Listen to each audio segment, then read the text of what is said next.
Cuando escuché tu voz, sentí en mi corazón tu llamado, y esa voz en mi interior no es otra cosa que tu voz, llamándome, diciéndome que estarás a mi lado. Quiero vivir la vida conquistando almas para Dios. Quiero vivir la vida al servicio de mi Dios. Quiero vivir la vida, quiero vivir la vida, hacer que toda la tierra conozca tu nombre, el nombre de Dios,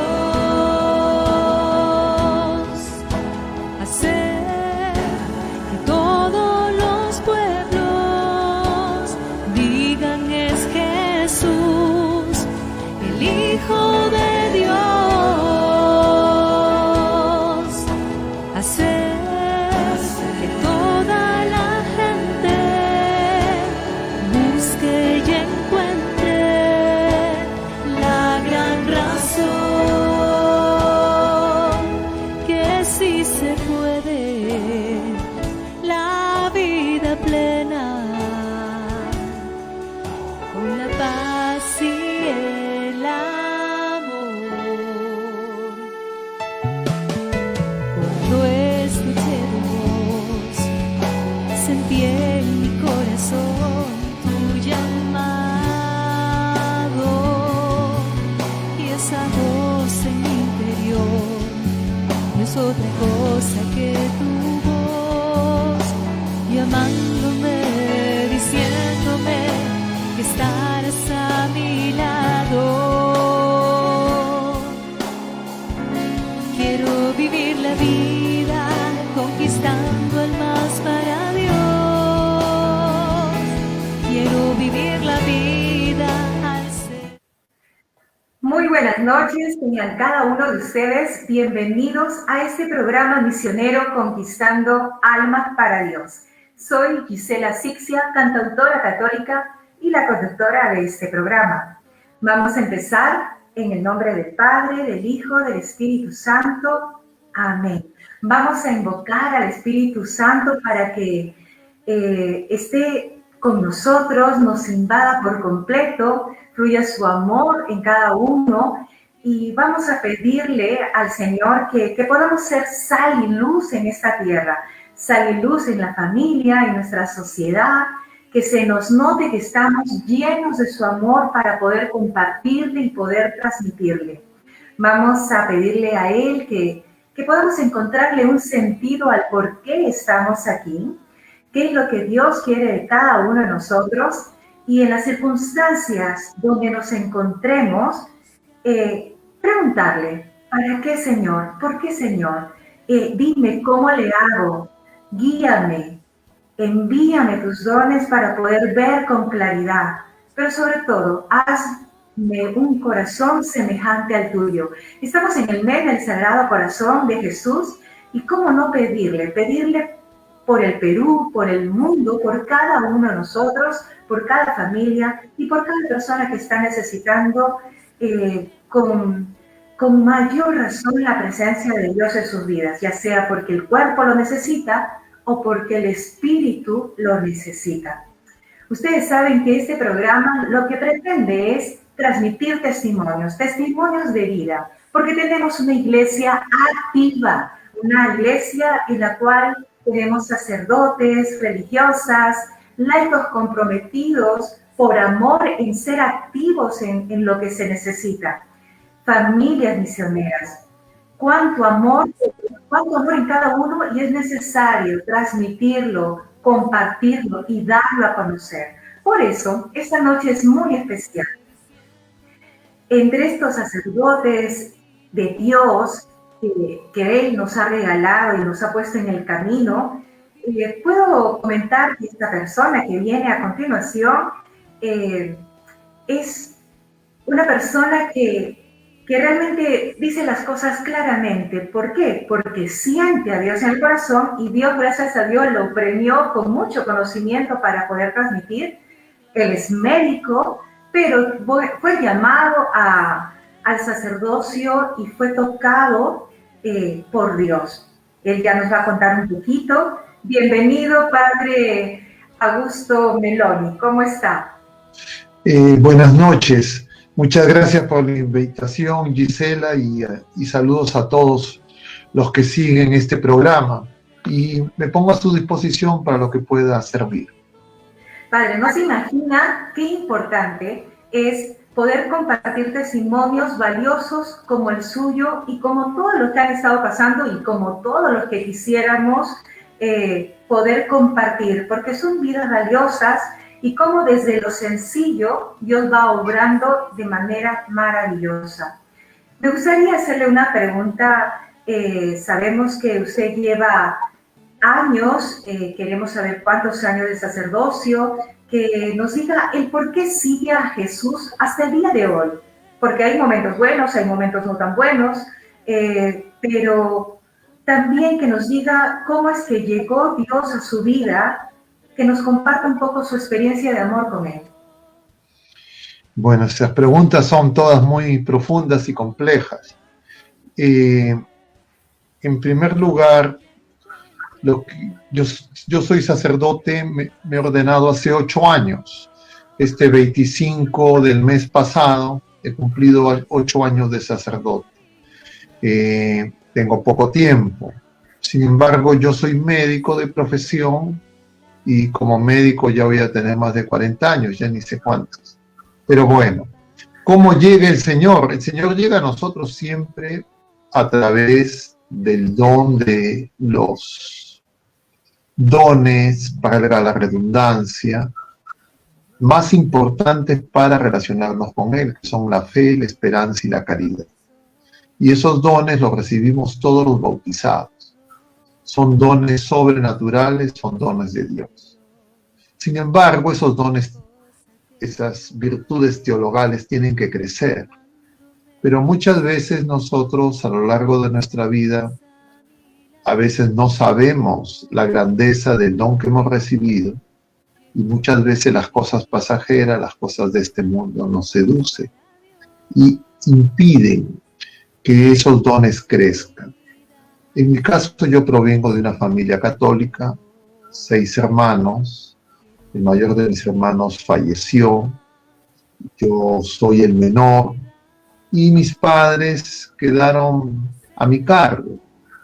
Luego de fallecer mi padre, mi madre viuda de una persona mayor, un día me dice que se estaba olvidando de rezar. Yo como médico lo que pensé es que había algún problema de memoria, de Alzheimer, así que le respondí casi automáticamente: no te preocupes, vamos a rezar juntos. Yo en esa época ya estaba en la década de los 40, era médico, profesor universitario, viajaba por todo el mundo, vicepresidente del Consejo Ejecutivo de la OMS, y de una manera inesperada, absolutamente no programada, retomé mi vida de oración con mi madre y redescubrí la belleza del amor de Dios. En medio de esa dinámica, diríamos, un día mi madre me dice que sería bueno que reciba el sacramento de la confirmación. Yo era el único de mis hermanos que no había recibido ese sacramento. Y claro, yo en ese momento también casi automáticamente le respondí a mi madre que no había problema, que lo iba a hacer, que no se preocupara. Pero en el fondo pensaba que era algo que no necesitaba, que tenía suficientes tareas, obligaciones, poco tiempo, pero no la quería contrariar. Siguió esa dinámica, yo en mi trabajo, y cuando llegaba en las noches y la encontraba despierta, orábamos juntos. Al cabo de unos años fallece mi madre. Yo ya había olvidado esa conversación con ella. Yo nunca me había declarado ni ateo ni agnóstico, pero era de esos católicos a mi manera, que vivía los sacramentos muy esporádicamente, la misa más como un componente social que como una fe viva. Un domingo voy a misa después de que ya había fallecido mi madre y escucho en los avisos parroquiales que había confirmación, sacramento de iniciación cristiana para adultos. Automáticamente recordé la conversación que había tenido con ella. Y entonces dije, no he cumplido. Voy a hacer un homenaje póstumo a mi madre, así que me voy a inscribir en esa confirmación de adultos. Así lo hice. Y empecé a acudir a la catequesis de adultos con otras personas.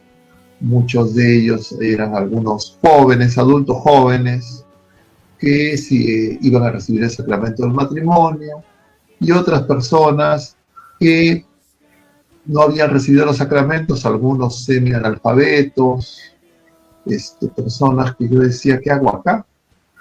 Sin embargo, como era un compromiso firme con mi madre, nada de esas cosas me amilanaban ni me desanimaban. Pero poco a poco me empezó a gustar. Empecé a ir a misa ya sistemáticamente, en la misa dominical, y entonces sufrí un impacto muy grande porque me dije cómo yo me he perdido de la misa tantos años, y además la entrega de estos catequistas, que eran personas sencillas, pero que veía en ellos una generosidad muy grande, me interpelaban profundamente, porque yo en ese momento, todas las cosas que hacían eran pues remuneradas. Entonces yo veía personas que dedicaban su tiempo gratuitamente, con mucha entrega, con mucha generosidad, siendo personas que tenían necesidades temporales, responsabilidades familiares, y eso a mí me interpelaba profundamente. Entonces se dieron simultáneamente esas dos dinámicas, de un aprecio por los catequistas, por los sacerdotes que acompañaban el proceso de catequesis, y un redescubrimiento de la Eucaristía que cada vez me gustaba más. Así avancé en la dinámica, recibí el sacramento, me invitaron a que me incorpore como catequista a ese mismo grupo de catequesis de adultos, y también me incorporé por invitación de las personas de la parroquia, un grupo de adoración eucarística, jueves eucarístico. Y entonces, ya con misa sistemática, todos los domingos, en algún momento era algo que cada día me parecía más bello, más hermoso, y yo digo, pero ¿cómo he podido pasar tantos años sin vivir la Eucaristía? Y saqué mis cuentas y no había cómo recuperar el tiempo de tantos domingos que no había disfrutado, no había valorado ese don tan grande. Y entonces decidí, entre comillas, asistir a misa todos los días. Y entonces empecé a organizar mi vida en torno a la Eucaristía diaria. Empecé a hacer el rosario todos los días. Al cabo de un tiempo descubrí la liturgia de las horas, empecé a hacer liturgia de las horas, adoración eucarística, los jueves, y mi participación en la catequesis de adultos. Entonces, todas estas cosas que antes yo había vivido como joven, antes de ingresar a la universidad, y que poco a poco había ido dejando sin saber cómo, las empecé a retomar, pero con plena conciencia de la grandeza que se ofrecía a través de la Iglesia de Cristo, estos dones que eran de Dios mismo. En una de esas circunstancias, en una ocasión había de estos compartir que se hacen en las parroquias, y escuché que había la posibilidad de que un adulto pudiera ser sacerdote. No me decían eso a mí, pero lo escuché en un diálogo de otras personas. Pero eso que escuché me empezó a resonar, y entonces empecé a ver que de repente esto que me estaba pasando era una forma de llamado a servir al Señor de otra manera, no como yo había creído que podía servirlo como un laico comprometido.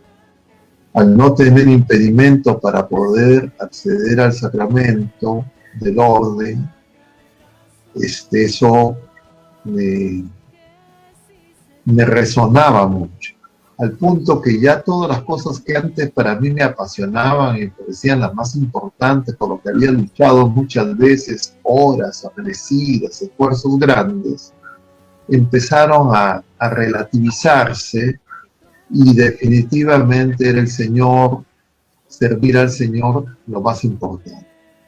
Llegué a pensar que de repente me estaba sugestionando, y conversé con un sacerdote amigo de la parroquia. Todo esto ocurría en la parroquia Santísima Cruz de los Hermanos. De alguna manera empecé a conocer lo que era la dirección espiritual, no de manera tan clara, y yo quería que alguien me diga si es que tenía vocación al sacerdocio o no. Yo pensaba como médico, ¿no? Entonces yo quería que alguien me dé el diagnóstico y ya después más las decisiones que correspondan. Pero este amigo sacerdote con experiencia, no verdad, sino que me decía una frase que al principio yo no entendía mucho en su profundidad, que es ponlo en oración. Y efectivamente yo era una persona disciplinada, dócil, hacía oración preguntando al Señor qué esperaba, que yo estaba para escuchar, cuál era su voluntad. Pero no reconocía qué es lo que el Señor me decía, porque no entendía esta circunstancia. Y entonces, por esa situación, seguía, ¿no? Pero sin entender claramente qué es lo que ocurría. Y bueno, así fueron pasando algunos años. Empecé a hacer algo de lectura espiritual, y en algún momento yo sentía que esto ya era apremiante. Ya las cosas que antes me parecían las más importantes ya habían pasado lejos, ni siquiera un segundo, un tercer plano, y las cosas del Señor, las cosas de la iglesia, y era lo que guiaba mi vida. Había vivido una conversión bastante intensa. En estas circunstancias, este sacerdote amigo me puso en contacto con una persona que llegó a ser, cuando me entrevisté con él, el rector del seminario Santo Toribio de Lima, que me comentó que también era médico, lo cual me tranquilizó mucho. Y bueno, finalmente me dijo lo mismo, ¿no? Ponlo en oración.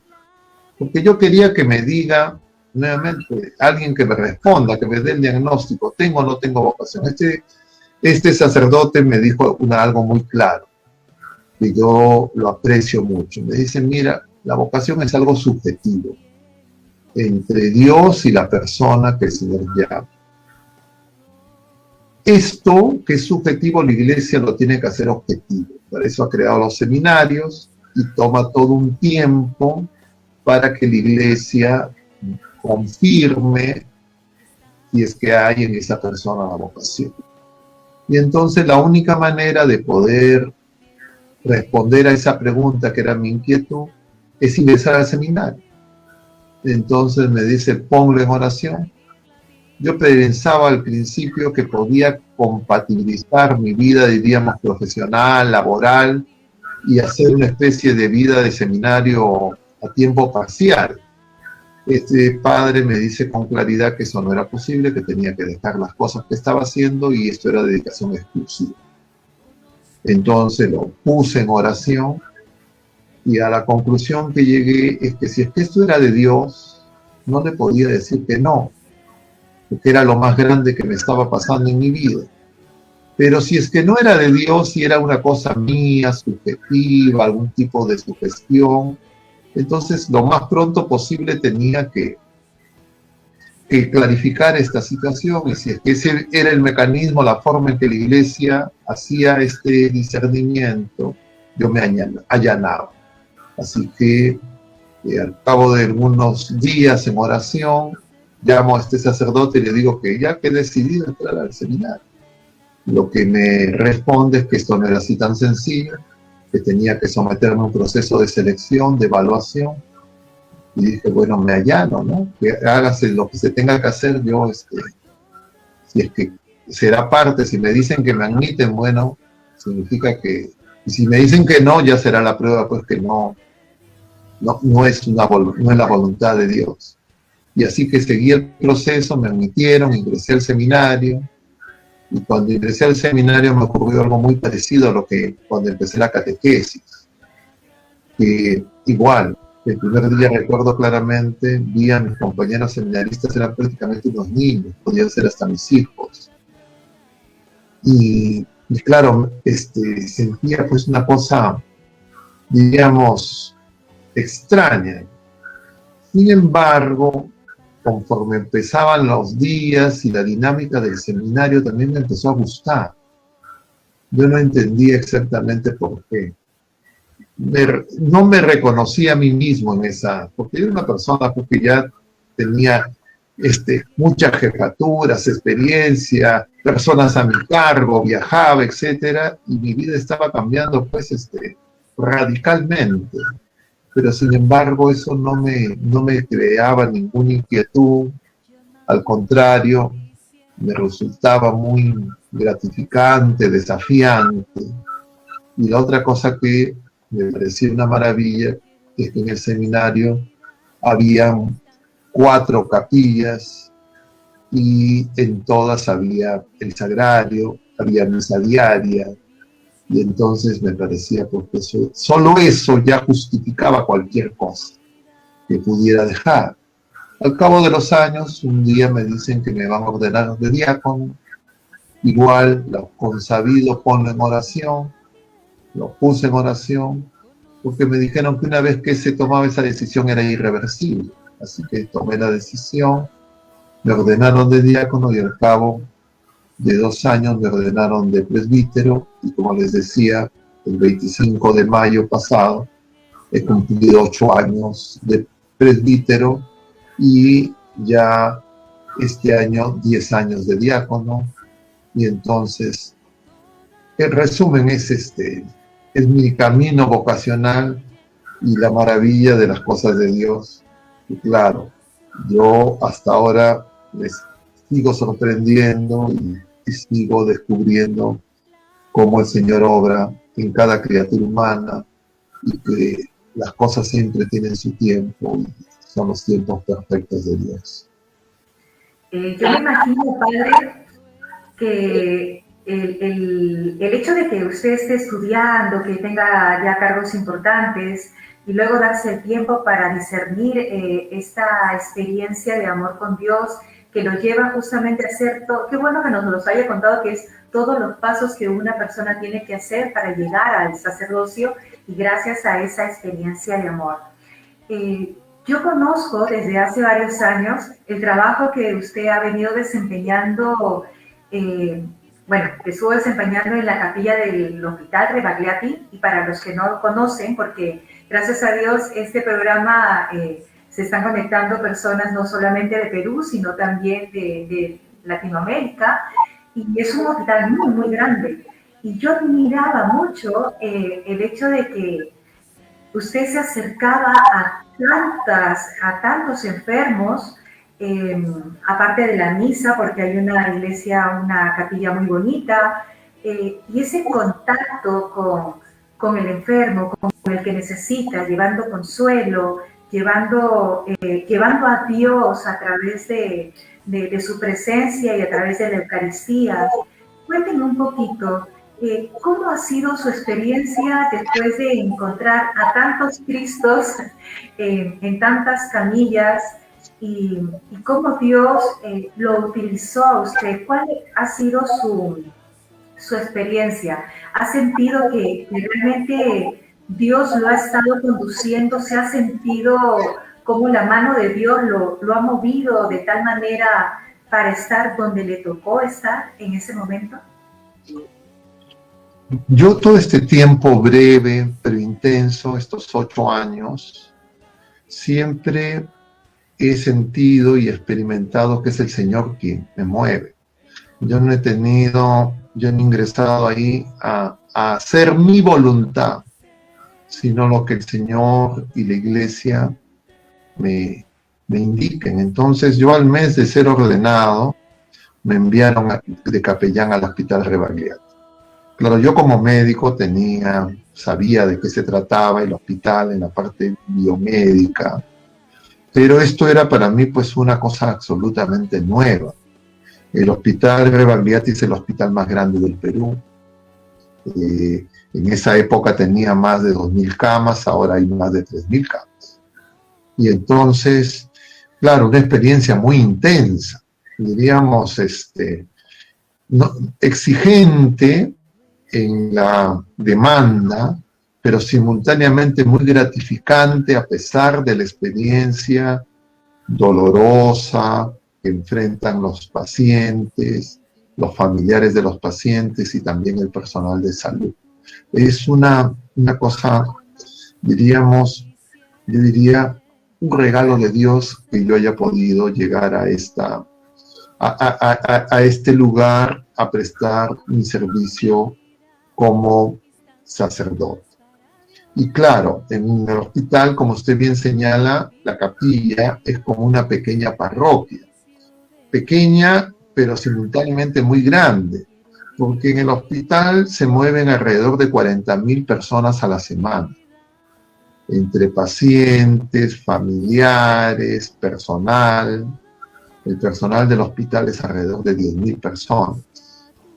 Y entonces hay una actividad muy intensa como servicio biomédico, pero además hay mucha hambre de Dios, porque justamente en esas circunstancias, cualquier persona, los más duros, en ese momento experimentan la fragilidad y la necesidad de ver y reconocer que los recursos, diríamos, temporales, técnicos, científicos, no son suficientes, que hay algo más.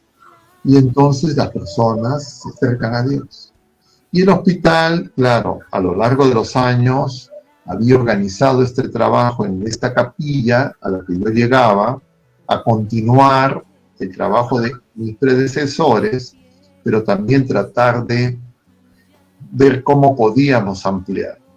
Por gracia de Dios, rápidamente se empezaron a ampliar y complementar una serie de grupos, diríamos entre comillas, parroquiales de la capilla. Hay un grupo muy importante de personas que son los de la Pastoral de Salud y que empezaron a incrementar en número. Simultáneamente hay grupos de oración, de la renovación carismática, de la Legión de María y una hermandad del Señor de los Milagros.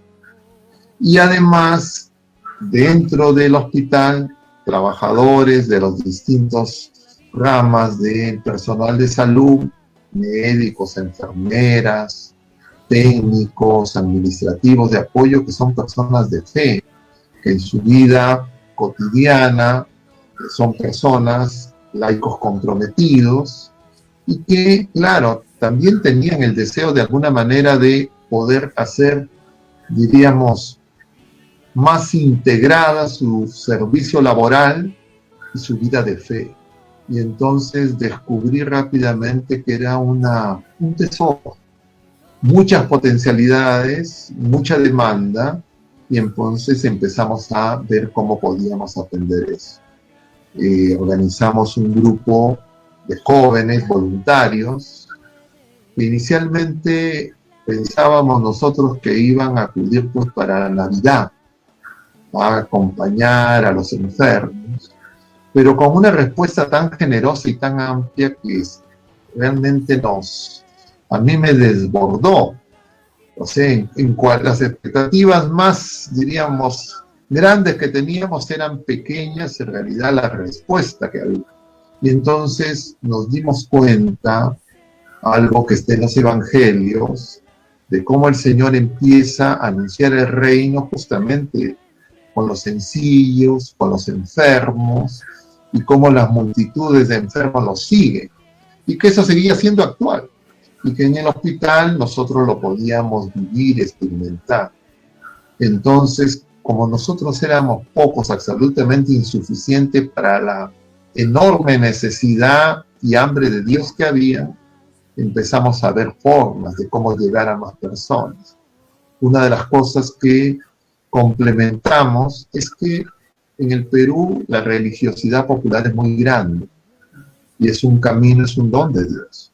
Y entonces los pisos del hospital tienen cada sección, tiene sus patrones, se celebran liturgias, actividades a lo largo del año, pero eso era un poco a demanda.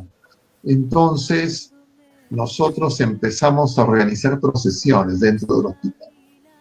Al cabo de un tiempo, realizábamos procesiones todos los meses, pero no eran procesiones de un día, eran procesiones que duraban por 15, 16 días, 20 días, porque íbamos cada día por un piso, haciendo oración, rezando el rosario, llevándoles estampitas, rosarios, bendiciendo a las personas, y con la participación de los agentes pastorales.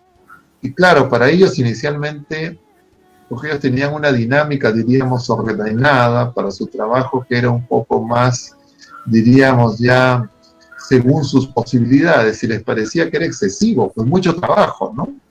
Pero al cabo de un tiempo, ellos se empezaron les gustaba. Y eso hizo que más personas se incorporaran a la pastoral, pero también en el hospital, por ejemplo, había una hermandad, este próximo año ya va a tener 50 años, del Señor de los Milagros, que tiene su fiesta anual en noviembre, sale el recorrido fuera del hospital, y es ya tradicional en esa parte del distrito de Lince y en el hospital. Pero nosotros también veíamos, pues eso es un día, la novena, y algo más había que hacer. Y entonces les propusimos a los integrantes de la hermandad hacer una devoción peregrina. Y entonces hicimos una anda más pequeña del Señor de los Milagros, réplica de la imagen más grande que tenía el hospital, y que iba a ir a visitar las casas alrededor de donde se iba a llevar adelante el recorrido. Y entonces también para ellos, que inicialmente ellos estaban acostumbrados pues a tener su festividad algunos pocos días en noviembre y el día de la festividad central, de repente se les empezó a cambiar el esquema porque esto empezaba en agosto.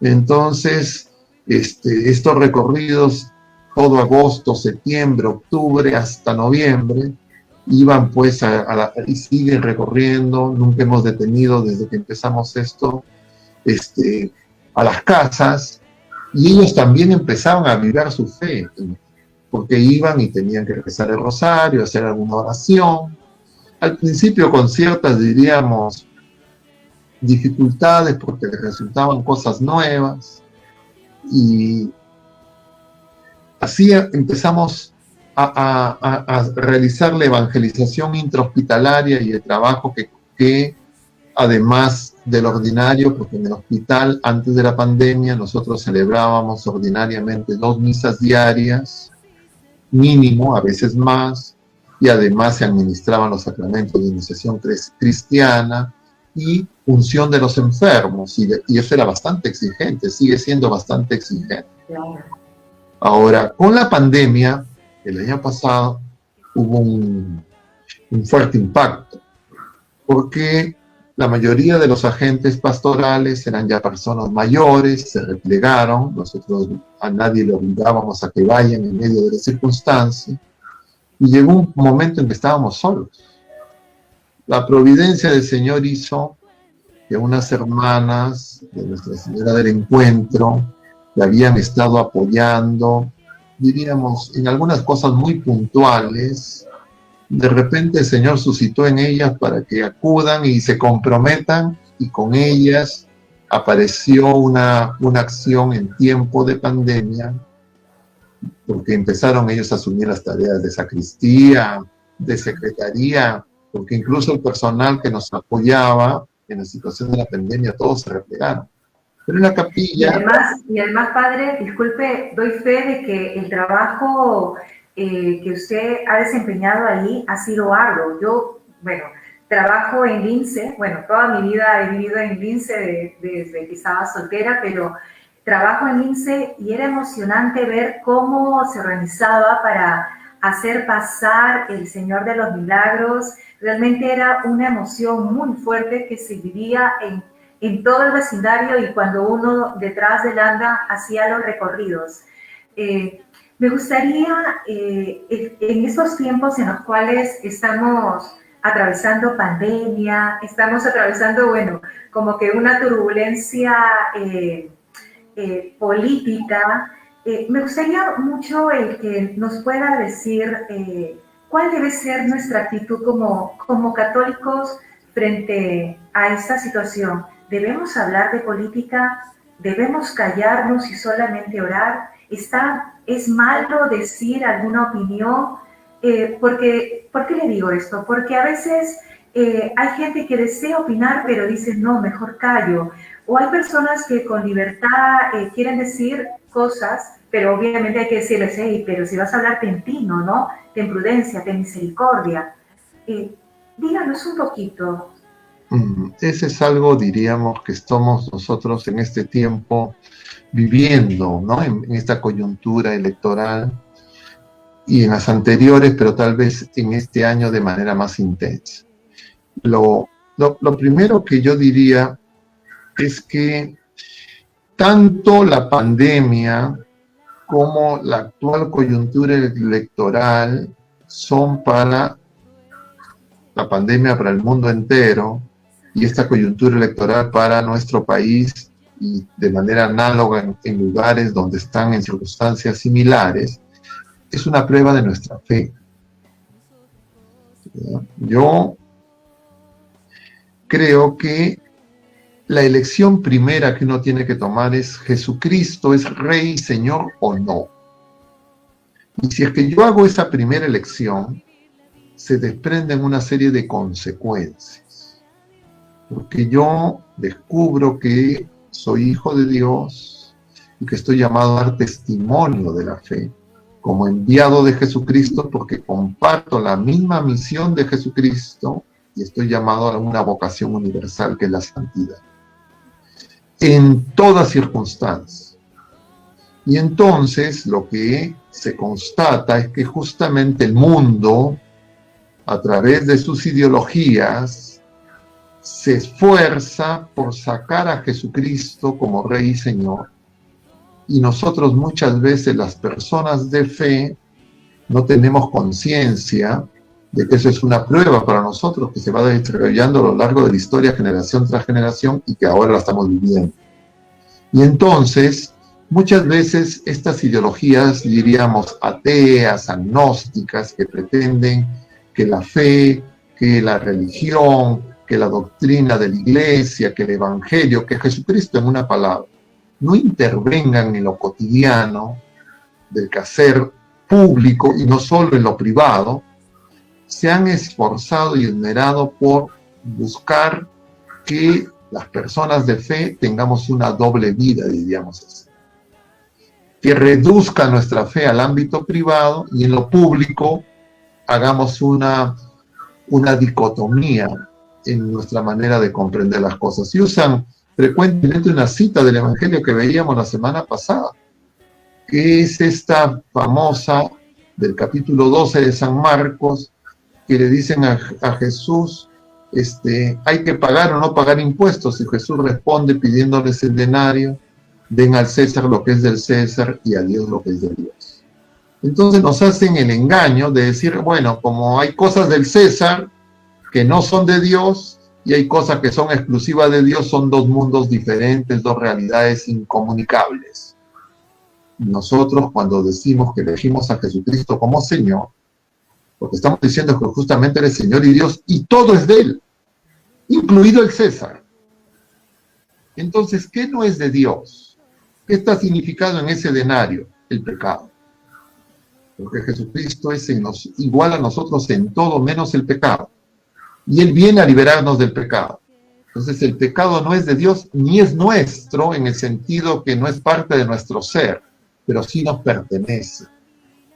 Entonces Jesucristo nos viene a liberar del pecado. Y entonces ese denario significa los pecados de la injusticia social, que son consecuencia de la injusticia que comete el hombre cuando no le da a Dios lo que le corresponde, es decir, ser Dios. Y Jesucristo viene a realizar esa justicia. Que Dios sea reconocido como Dios y Señor, Dios hombre y Dios verdadero, que en Él, el Verbo eterno, vienen a nuestro encuentro, porque nos ama, y Él nos elige primero. Entonces la secuencia de elecciones es: primero Dios nos elige, luego nosotros por los dones de la fe, la esperanza y la caridad, respondemos a esa elección y lo elegimos a Él para que sea nuestro Dios y Señor, y Él reine en nuestra vida, y nosotros seamos sus enviados. Pero el mundo, dominado por el príncipe de este mundo, quiere sacar a Dios. Y entonces nosotros muchas veces con una fe, diríamos, adulterada, es una fe que no reconoce a Dios y a Jesucristo como Señor y Dios, sino lo que queremos es utilizar las cosas de Dios y amamos más las cosas de Dios, las criaturas y la creación, que al Dios y Señor. Simultáneamente adulteramos la esperanza y nos llenamos de una esperanza vana, es decir, en cosas pasajeras, cosas de este mundo, las criaturas, no al Creador.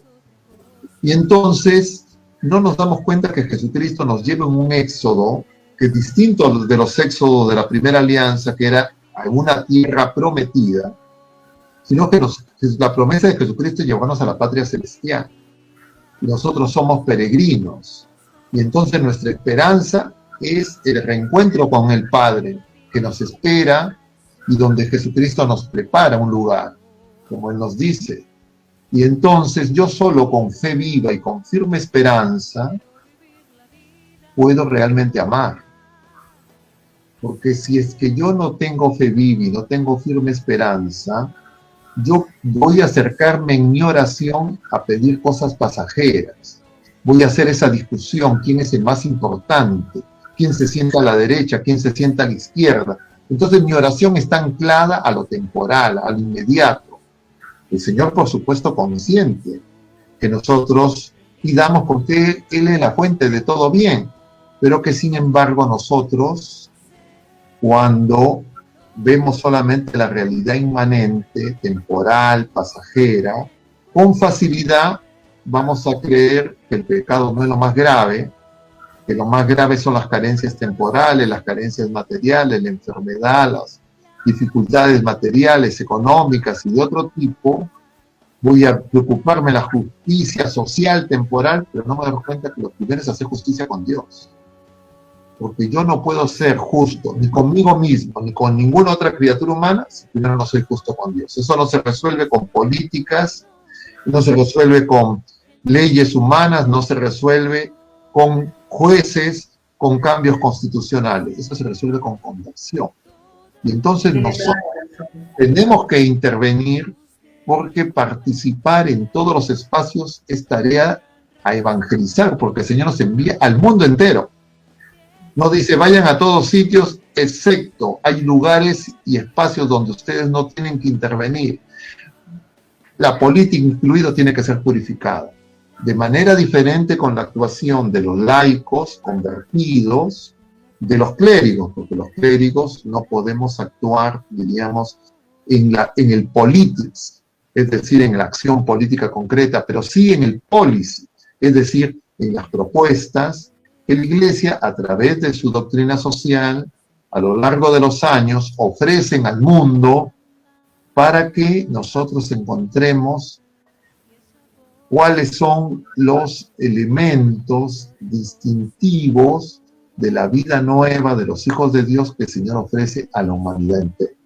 Entonces, si hemos recibido ese tesoro, nosotros no podemos privar a nuestros compatriotas de esas enseñanzas, porque justamente es lo que necesitamos.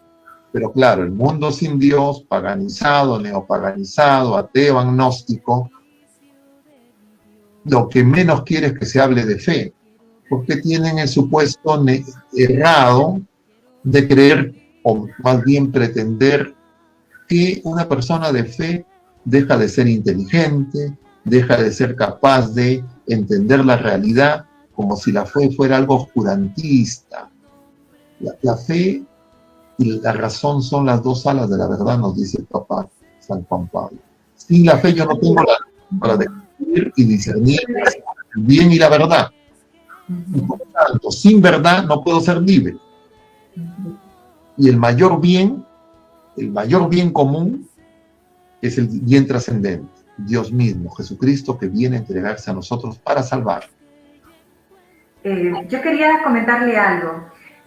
Ahora, más que nunca, yo siento que el Perú ha volcado su mirada a Dios y ya se ha visto en necesidad de pedirle a Dios un milagro político o que cambie algunas circunstancias, pero en concreto se ha unido más para orar.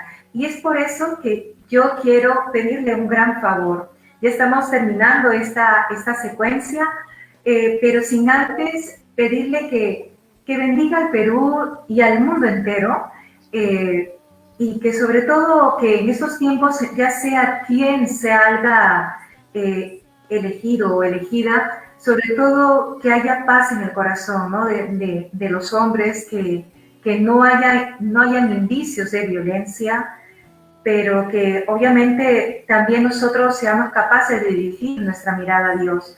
Puede darnos su bendición y una oración especial para el Perú, que en estos momentos es cuanto más se está necesitando. Claro que sí, con mucho gusto.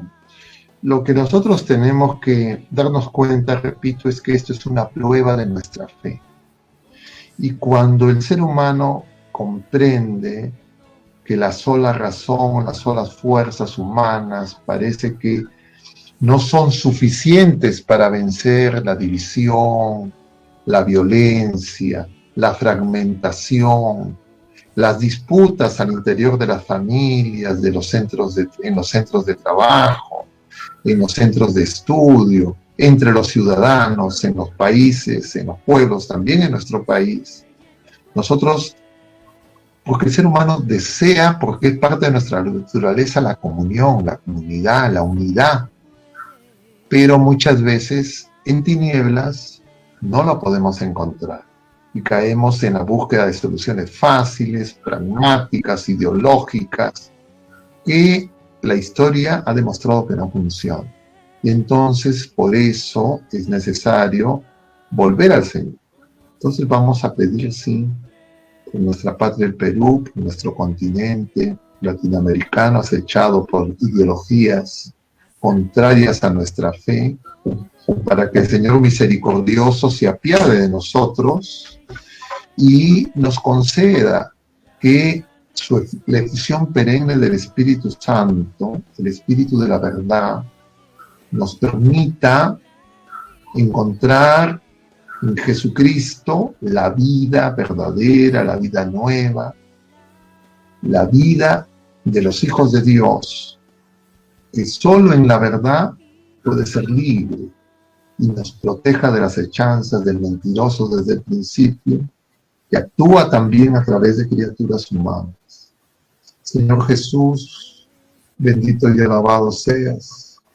Te damos gracias porque nos permite reunirnos en tu presencia. Tú nos has dicho que cuando dos o más personas están reunidas en tu nombre, tú estás en medio de ellos y nosotros invocamos tu presencia. Y te pedimos que nos visites y que misericordioso nos concedas el don de reconocer nuestros pecados, de que hemos pecado contra ti. El pecado es el origen de todo mal, de todo dolor y todo sufrimiento. Porque nosotros, Señor, queremos encontrar la paz. Y así como resucitado y glorificado te acercaste a tus apóstoles, que llenos de temor estaban encerrados, y las primeras palabras que le dijiste es la paz con ustedes.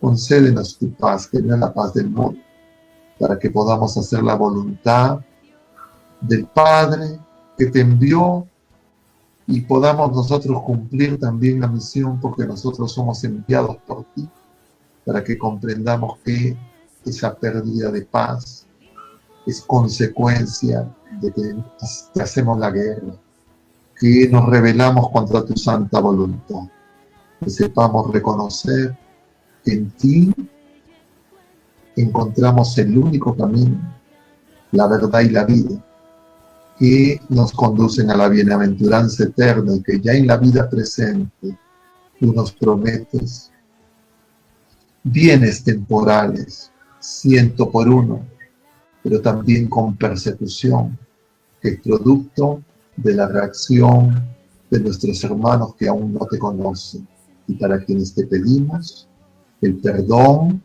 de sus pecados, igual que el perdón de los nuestros. Y te pedimos también, Señor, para todos una profunda y sincera conversión, especialmente para los que son autoridades, los gobernantes de nuestros países y los que pretenden ser, para que comprendan que solo en ti se halla la fuente de todo bien, del agua viva, que nos hará ser testigos de tu amor. Y lo hacemos con intercesión poderosa de nuestra Madre Santísima y de San José, patrono del Perú, su castísimo esposo, con la oración con la que todos los pueblos alaban a la bienaventurada Virgen María. Dios te salve María, llena eres de gracia, el Señor es contigo. Bendita eres entre todas las mujeres y bendito es el fruto de tu vientre, Jesús.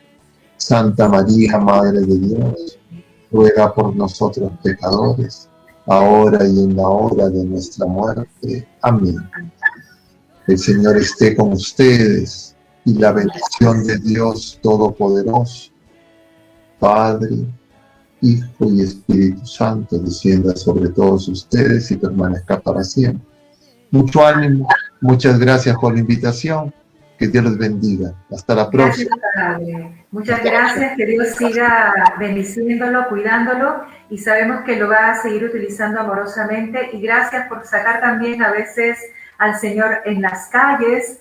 Dios lo va impulsando, haciendo cosas, y porque sabe que cuenta con usted. Muchas gracias, Padre. Bendiciones también para usted. Gracias a Dios, gracias a usted.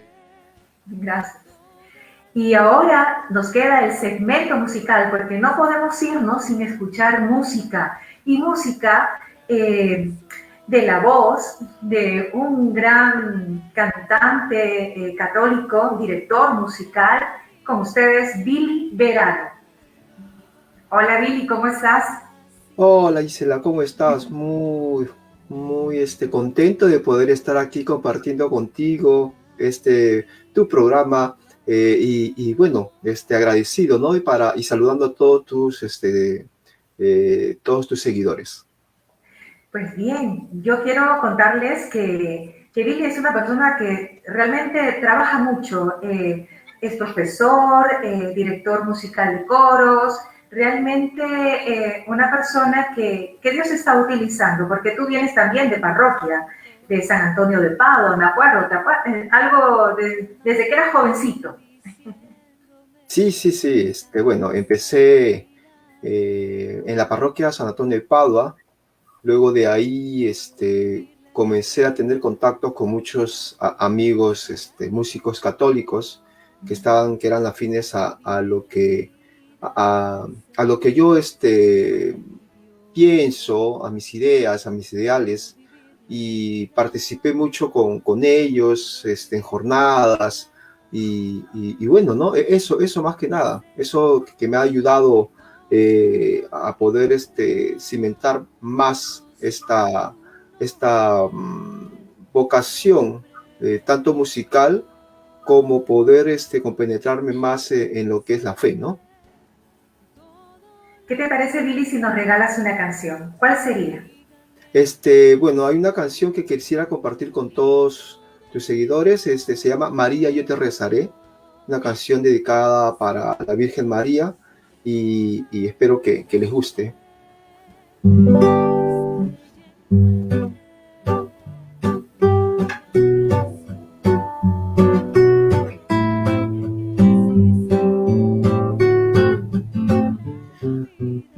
Porque tú eres la madre de Jesucristo,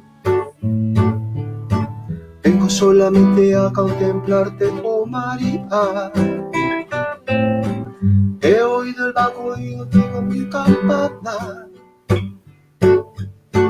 Cuánto tiempo cae el hombre con la voz del corazón. Tu nombre es dulce, oh María. Tu nombre es armonía y bendición. Figura firme y sencilla, vestida con elegancia, es preludio de un intenso y gran amanecer.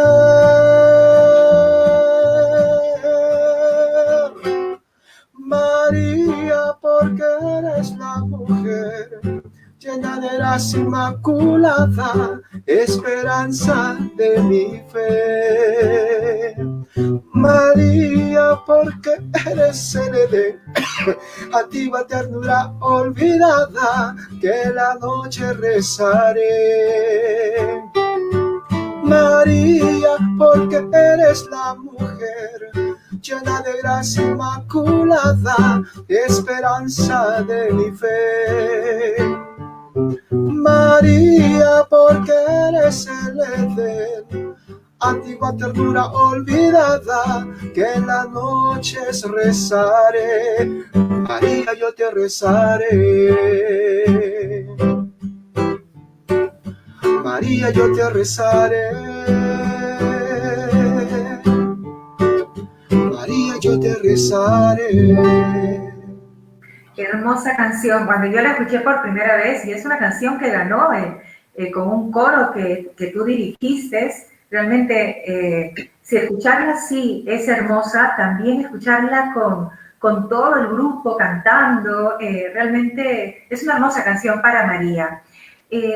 ¿Tú tienes algunos planes musicalmente? Sé que, bueno, pronto vas a hacer estás apoyando la iniciativa de Funcanta Misión, que tiene su sede en México, que justamente ha lanzado la iniciativa de que coros de diferentes países canten canciones de diferentes cantautores católicos. Y a ti te toca la canción de Pepe Sábar, que está, ya la escuché los comienzos de estos arreglos y está preciosísima. Y tú vas a ser el encargado con un coro. Sí, justo se recibió esa invitación gracias a ti, y bueno, se hizo, ¿no?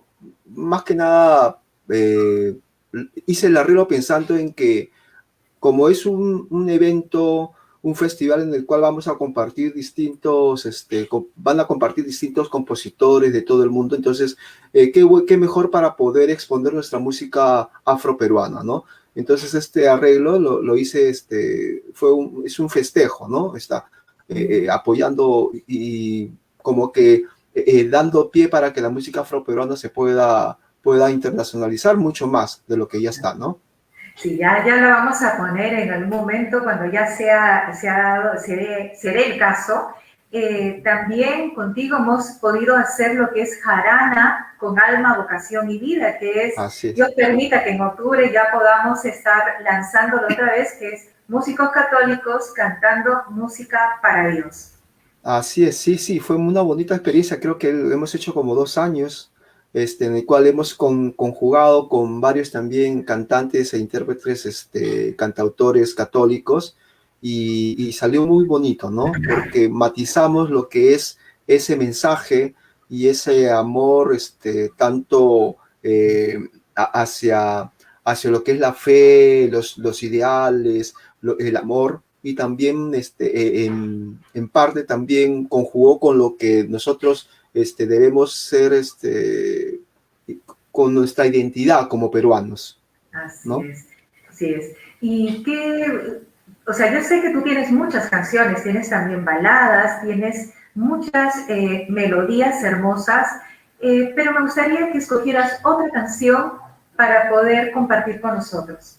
Claro, con mucho gusto. Hay una canción que se la compuse a mi hija, mi hija mayor, y se llama Mi Pequeña Gaviota. Ujú.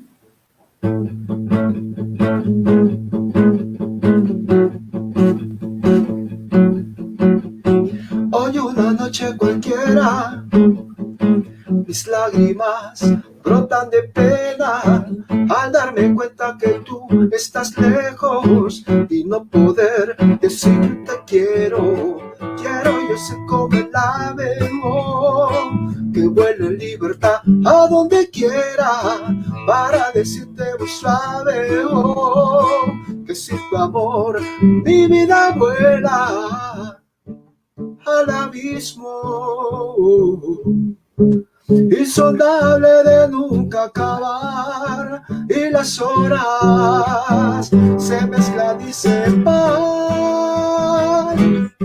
porque tú eres única en mi vida, la mujer que abraza mi existencia. Eres tú, mi pequeña gaviota celestial. Eres tú, el aire que respiro sin cesar. Eres alma de mi paz. Eres tú, que ocupas en mi vida un lugar tan especial. Mi pequeña gaviota eres tú. Oh, oh, mamá, eres tú. Oh, pequeña gaviota eres tú. Bravo, conozco a tu familia, es más, para que no saben, bueno, nos tratamos mucho de primos con Billy, aunque no somos de sangre, pero es como si fuera. Me recuerdo mucho que a veces cuando éramos de colegio, tercero, 4 años, a veces nos tocaba almorzar juntos porque vivíamos muy cerca y almorzábamos juntos. La cosa es de que escribíamos ya desde entonces canciones y cómo son las cosas, ahora verlo tan realizado, haciendo lo que le gusta y lo apasiona, porque también es profesor.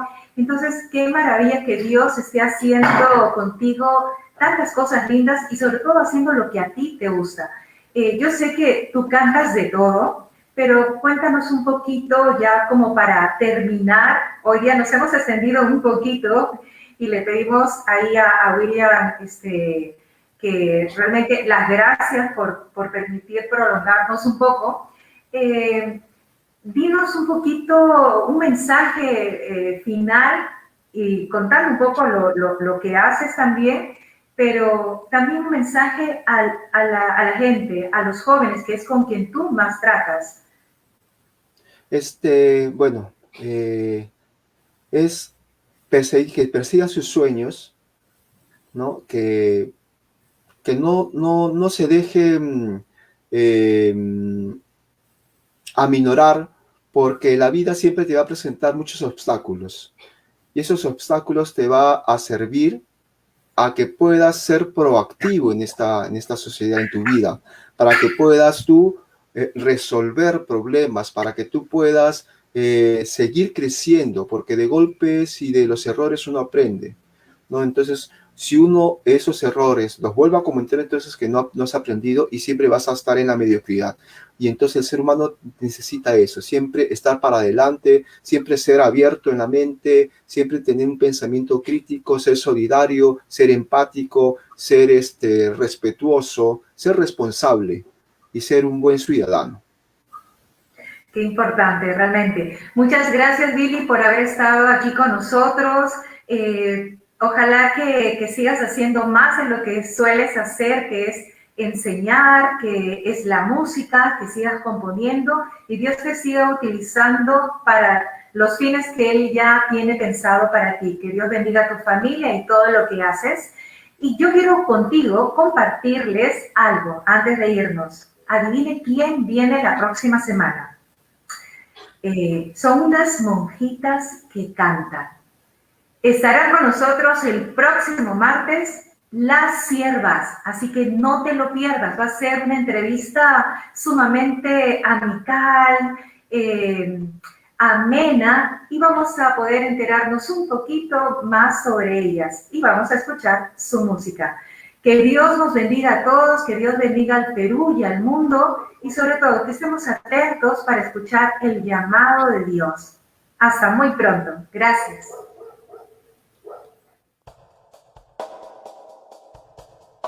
Cuando escuché tu voz, sentí en mi corazón tu llamado,